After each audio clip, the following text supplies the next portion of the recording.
அப்புறம் நியூஸ் போகிறதுக்கு முன்னாடி நம்மளுக்கு ஷேர் மார்க்கெட் சக்ஸஸ்னு ஒரு சேனல் இருக்குது. அதில் வந்து பார்த்தீங்கன்னா நிறைய ஸ்டாக் வந்து நான் போஸ்ட் பண்ணிகிட்டு இருக்கேன். ஸோ கடந்த ஒரு வருஷமாக நடந்துட்டு இருக்கு.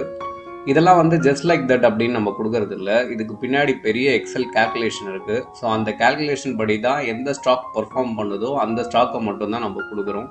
ஸோ வேணும்னா உங்களுக்கு நம்ம சேனலை ஃபாலோ பண்ணி நீங்கள் யூஸ் பண்ணிக்கோ. இது தீபக் ரவிச்சந்திரன் ஷேர் மார்க்கெட் சக்ஸஸ்ல இருந்து. இன்னைக்கு என்ன ஸ்டாக் பார்க்க போறோம்னா SJVN. ஓகேங்களா? ஸோ இந்த ஸ்டாக்கோட நல்ல நியூஸ் வந்திருக்கு.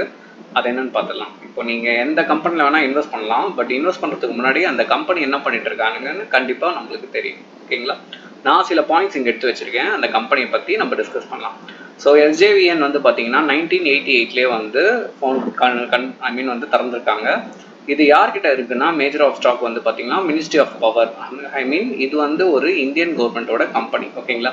ஸோ இவங்க மெயினாக என்ன பண்ணுறாங்க அப்படின்னா ஹைட்ரோ எலக்ட்ரிக், ஸோ வாட்டரை வச்சு கரண்ட் ப்ரொடியூஸ் பண்ணுறது தான் இவங்களோட வேலை.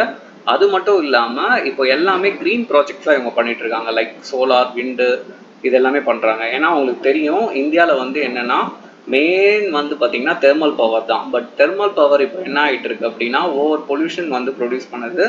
ஆஸ் வெல் அஸ் வந்து கோலோட உற்பத்தி கம்மியாயிட்டு இருக்கு. ஸோ அதால கவர்மெண்ட்டே என்ன ஃபோக்கஸ் பண்ணுறாங்கன்னா ரெனியூபிள். ஓகே, ஸோ அதால இந்த ஸ்டாக் வந்து நல்லா பூம் ஆகிறதுக்கு சான்சஸ் நிறையவே ஆயிருக்கு. அதை வந்து நம்ம கடைசியாக டெக்னிக்கல் செக்ஷனில் நம்ம இப்போ பார்ப்போம். சரிங்களா? சரி, ஓகே. ஸோ டோட்டலாக வந்து பார்த்தீங்கன்னா இது வந்து ஒரு கவர்மெண்ட் கம்பெனி, பவர் ஜென்ரேஷன் பண்ணுறாங்க. இதில் அப்படின்னு பார்த்தீங்கன்னா ரெனியூபிள் எனர்ஜியில். ஸோ இது மட்டும் இல்லாமல் நேபாள் அண்ட் பூட்டான் இங்கேயும் வந்து ப்ராஜெக்ட் பண்ணி கொடுக்குறாங்க.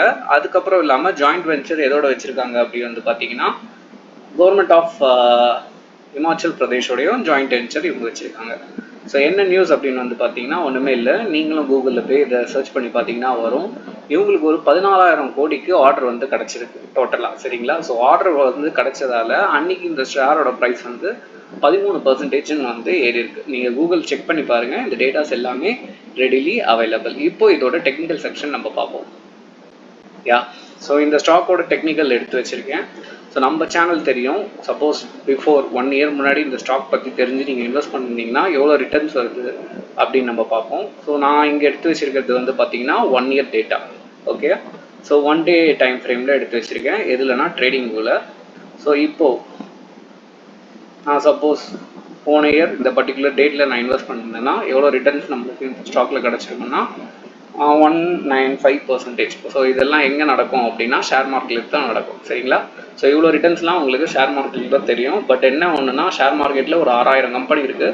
ஸோ அதில் எந்த கம்பெனியில் இன்வெஸ்ட் பண்ணணும்னு தெரிஞ்சால் மட்டும்தான் நம்மளால் இன்வெஸ்ட் பண்ண முடியும். ஓகே, சரி, ஓகே. இப்போ பர்டிகுலராக வந்து கரண்ட் ஸ்டேட்டஸ் என்ன நடந்திருக்கு அப்படின்னு வந்து பார்த்தீங்கன்னா இந்த நியூஸ் வந்த காரணத்தால் ஒரு கேப் அப் ஓப்பன் ஆகி ஸ்டாக் வந்து ப்ரைஸ் கொஞ்சம் இறங்கியிருக்கு. எல்லாருமே ப்ராஃபிட் புக் பண்ணியிருக்காங்க.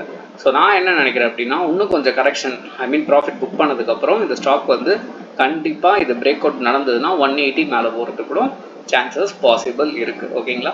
ஸோ எந்த ஸ்டாக் வேணால் நீங்கள் அனலைஸ் பண்ணலாம், எந்த ஸ்டாக் வேணால் நீங்கள் இன்வெஸ்ட் பண்ணலாம். பட் நீங்களாம் இன்வெஸ்ட் பண்ணுறதா வச்சுக்கோங்க. யார் என்ன சொன்னாலுமே நீங்கள் ஒரு அனலைஸ் கண்டிப்பாக எப்போவுமே மார்க்கெட்டில் கொடுக்கணும். Okay, thank you.